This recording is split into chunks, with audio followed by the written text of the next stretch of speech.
Bashkia e Kukësit përgjatë këtij viti do të japë një fokus të veçantë investimeve për të përmirësuar jetesën në komunitet.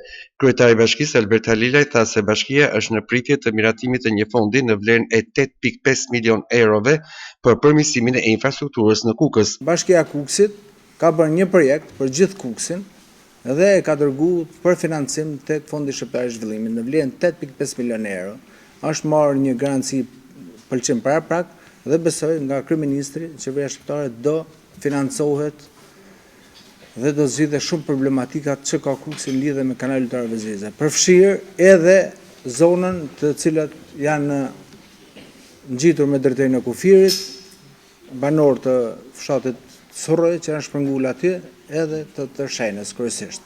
Sipas kryebashkiakut Halilaj, investimi do të ketë edhe për zgjidhjen e mungesës së trotuarëve në segmentin rrugor Kukës-Gostil. Lidhe me trotuaret për rrugën e Gostilit. Ne kemi rrugën të bërë si projekt, ka kaluar edhe tek prioritetet.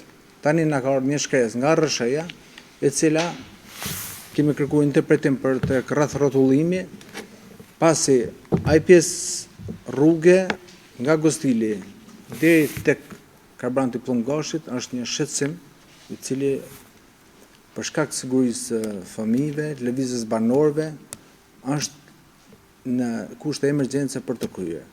Besoj shumë shpejt fondet e kemi si bashki për këtë rrugë, është në vlerën 20 milion treja, do kryhet në kohë rekord. Prioritetet kryebashkiaku Halilaj i bëri të ditura në përgjigje të kërkesës së banorëve të prezantuar nga këshilltarja Aurora Guska në mbledhjen e fundit të Këshillit Bashkiak. Gjatë kësaj periudhe kam patur konsultime me banorët e njësive bashkiake Kukës, ku më kanë kërkuar që të ngrënë në mbledhjen e Këshillit këto shqetësime. Për lagjen e re dhe lagjen nr. 7 Kukës, ka projekt për kanalizimin e ujrave të zeza dhe të bardha dhe nëse ka kur do vjen në zbatim. Me që është bërë procesi i legalizimit të objekteve në lagjen e re, a ka ndonjë projekt për trotuaret?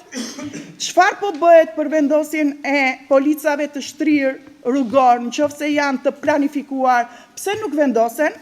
Dhe fundit, çfarë masash ka marrë bashkia për ndërtimin e trotuareve në rrugën Kukës-Gostil, rrugën Kukës-Ura 6 metroshe, ku ka lëvizje të shumta të këmbësorëve, ku në këto rrugë kemi pas dhe shumë aksidente dhe dihet aksidenti për një javë më parë. Ju siguroj se nuk janë të vetme shqetësimet të banorëve.